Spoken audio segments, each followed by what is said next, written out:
नमस्कार सर. आपण सुरुवात करूया. तुमचं नाव, तुम्ही काय करता? मॅडम, तुमचं नाव, तुम्ही काय करता? येस. नमस्कार. माझं नाव भगवान गंगाराम झोरे. मी प्रिंटिंग प्रेसमध्ये आहे. माझं श्री आर्ट्स नावाने बिझनेस आहे प्रिंटिंग प्रेसमध्ये. आम्ही ग्राफिक डिझाईन आणि प्रिंटिंगची सगळी कामं करतो.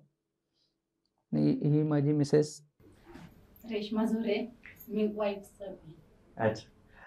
सर मला सांगा, तुम्ही उल्हास सरांच्या संपर्कात कसे आला? उल्हास सरांच्या संपर्कात मी माझ्या बिझनेस रिलेटेडच आलो. त्यांचं ऑफिस जेव्हा ब्रँडिंग करायचं होतं, mutual fund Zen wealth for you, त्यावेळेस माझे मित्र आहेत, त्यांनी मला माझा रेफरन्स त्यांना दिला आणि त्यांना ब्रँडिंग करून पाहिजे होतं, डिझाईन आणि ब्रँडिंग. तर मी त्यांच्या ऑफिसला गेलो होतो. त्यांच्या ऑफिसला गेल्यानंतर मी ज्यावेळेस डिझाईन करत होतो, त्यावेळेस मग मी त्यांना विचारलं की हे कशा रिलेटेड आहे. त्यावेळेस त्यांनी मला सांगितलं, ज्यांना श्रीमंत व्हायचं आहे त्यांनी आमच्याकडे यायचं आणि जे आमच्याकडे येतात त्यांना आम्ही श्रीमंत करतो. मग मी विचार केला की अरे मला तर श्रीमंत लवकर व्हायचंय. आणि मग तेव्हा ते काम करता करता आम्ही त्यांच्याशी कॉन्टॅक्टमध्ये आलो. बढिया.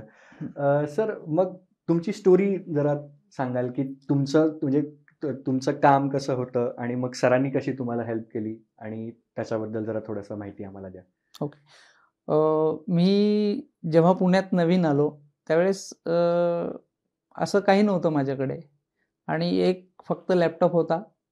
तो पण नंतर घेतला आणि त्याच्यावरतीच मी एकटाच काम करायचो, डिझाईन करायचो, प्लस क्लायंटकडे पण मीच पळायचो. मग काही गोष्टी मला जेव्हा सरांकडे मी गेलो तेव्हा सरांनी मला सांगितलं की काय करायला पाहिजे. एकटे पळण्यापेक्षा तुम्ही माणूस हायर करा, म्हणजे त्याच्यातून तुम्ही तुमचा बिझनेस वाढवू शकता. एकटा माणूस पळणं आणि माणसांना कामाला लावणं याच्यामध्ये खूप डिफरन्स आहे. तर त्यांनी हे सांगितलं, मग त्याप्रमाणे आपण माणूस हायर केला.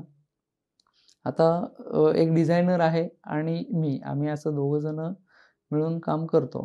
सरांनी बऱ्याचशा बिझनेस कसा वाढवू शकतो की त्याची त्यांनी मला आयडिया दिली. मग बिझनेसमध्ये काय असायला हवं आहे, नवीन प्रोडक्ट किंवा पहिलं एखादं मोठं काम आलं प्रोजेक्ट, तर ते घ्यायला माझी डेअरिंग होत नव्हती, कारण फायनान्शियल प्रॉब्लेम असायचे. मग ते कसे सॉल्व्ह होतील किंवा ते कसं सॉल्व्ह करायचं याच्या आयडियाज सरांनी दिल्या आणि मग त्याप्रमाणे आता मी मोठी सुद्धा कामं घेतो, मोठ्या मोठ्या ऑर्डर्स घेतो मी आता. क्या बात. म्हणजे हो. सरांच्या मदतीमुळे तुमच्या म्हणजे एक मानसिकतेमध्ये इमोशनल सपोर्ट एक खूप छान आला तुम्हाला, असं आपण म्हणू शकतो. यस, 100%. आज सरांमुळे तर खूप म्हणजे 100% माझी काय म्हणतात त्याला, कॉन्फिडन्स जो आहे तो खूप माझा वाढला सरांमुळे. सरांनी खूप त्याबद्दल मला मदत केली. त्यांनी सांगितलं काही टेन्शन नाही घ्यायचं, कुठलंही काही लागलं तरी कुठलीही गोष्ट तुम्हाला प्रॉब्लेम वाटत असेल तर माझ्याशी शेअर करा. त्याच्यातून प्रॉब्लेममधून कसं बाजूला यायचं, त्याच्यावर मार्ग काय काढायचा, हे सरांनी मला सांगितलं आणि ते वेळोवेळी मार्गदर्शन करतात. म्हणजे मला एक याच्यातनं एक लक्षात येतं की सरांनी तुम्हाला फायनान्शियल प्लॅनिंगमध्ये तर हेल्प केलीच, पण हो. त्यांनी तुमच्या वेलबिंग प्लॅनिंगमध्ये पण खूप मदत केली. म्हणजे तुमचं जीवन कसं छान असावं किंवा एक मानसिकता कशी आपण अपग्रेड करावी, अपलिफ्ट करावी, याच्यामध्ये पण सरांचं खूप मोठं योगदान आहे असं दिसतंय याच्यामध्ये. हो, खूप म्हणजे सरांबद्दल बोलावं तेवढं कमीच आहे.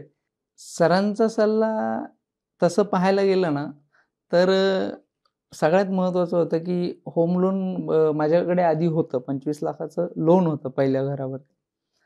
तर माझ्या डोक्यात एकच, आमच्या दोघांचाही विचार, म्हणजे ती मला नेहमी सांगायची की आपण पहिलं आपलं कर्ज नील करूया. कारण होम लोन आहे म्हणजे खूप मोठं डोंगर आहे. म्हणजे कर्जाचा जसं डोंगर म्हणतात तसा एक डोंगर होता. पण मग हे सरांसोबत जेव्हा डिस्कस केलं तेव्हा सरांनी विचारलं, तुमचं रेट ऑफ इंटरेस्ट किती आहे? जर तुम्ही होम लोनचं कर्ज घेतलंय तर त्याच्यावरती तुमचं रेट ऑफ इंटरेस्ट काय आहे? मग आम्ही सांगितलं 8.5% रेट ऑफ इंटरेस्ट आहे इयरली. मग सरांनी आम्हाला सांगितलं की तिथेच जर तुम्हाला 8.5% तुम्ही बँकेला देताय तर तुम्हाला मी 12% देतो. मग हा जो डिफरन्स आम्ही कॅल्क्युलेट केला, सरांनीच ते गणित सांगितलं कसं कॅल्क्युलेट करून. मग त्यावेळेस म्हणलं की अरे बाहेरपेक्षा इथे काहीतरी वेगळं आहे. ओके. कारण प्रत्येकजण आम्ही नेहमीच बोलायचो की आपल्याला पहिलं लोन क्लिअर करायचंय. कारण हे खूप डोक्याला त्रास प्रत्येकाच्या, म्हणजे हे आधी वाटायचं, पण आता असं वाटतं की अरे लोन म्हणजे काहीच नाही. आणि एवढा कॉन्फिडन्स सरांनी दिला ना, मग जिथे 25 लाखाचं लोन होतं ना, तिथे आम्ही 40 लाखाचं लोन घेतलं. आणि ड्युरेशन जो आहे, टाइम आहे, तर तो तिथे 20 वर्ष होता. तर सरांनी सांगितल्याप्रमाणे आम्ही 30 वर्षाचा घेतला.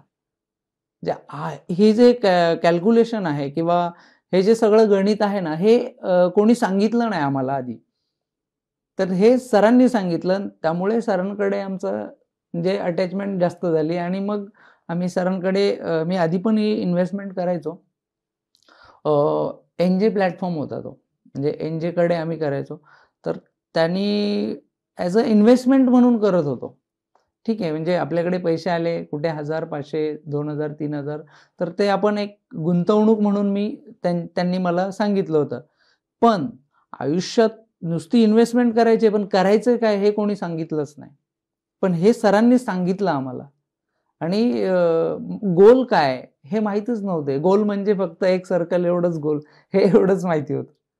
मग सरांनी सांगितलं की तुमचं बिझनेस प्लस मुलांचं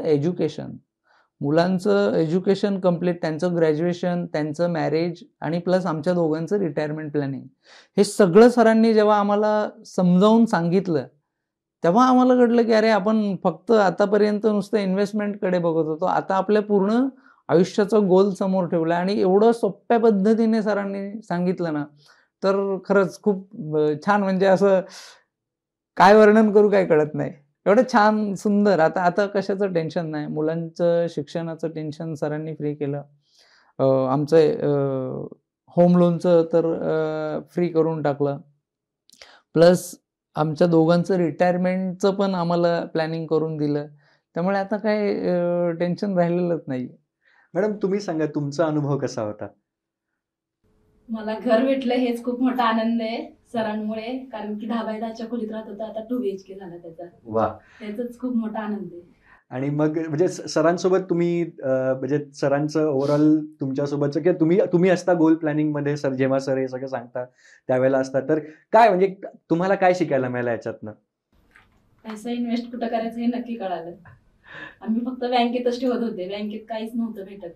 आता कुठे करायचं ते नक्की कळालं ना. अरे वा, खरंच छान.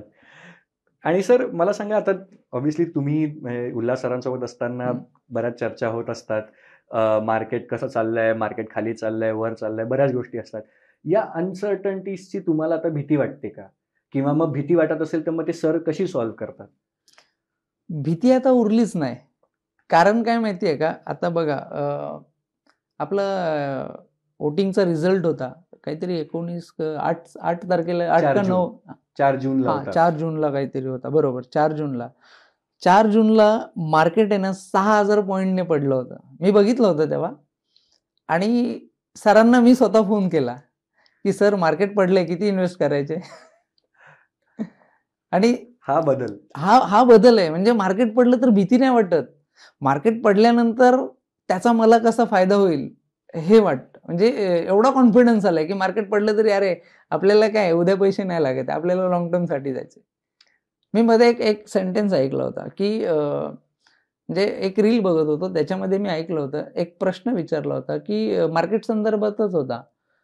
तर त्यांनी विचारलं की मार्केटमध्ये रिस्क काय? म्हणजे तेव्हा त्या मॅडम होत्या, त्यांनी सांगितलं होतं की काही असू दे, इंसान हो या स्टॉक मार्केट, आखिर जाना तो ऊपर ही है.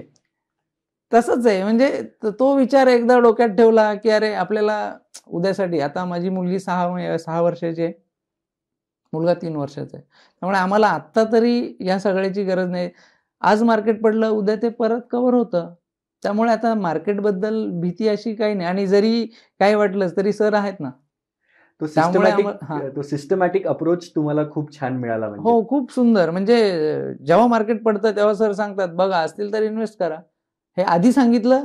जेव्हा 6000 पॉईंटनी पडले तेव्हा मी सरांना फोन केला, सर आज मार्केट पडले, मला इन्व्हेस्ट करायचं. त्यामुळे भीती नाही वाटत. आणि काय असेल तर सर आम्हाला वेळोवेळी मार्गदर्शन करतात, त्यामुळे टेन्शन नाही. क्या बात आहे. खूप छान वाटलं तुमच्याशी बोलून.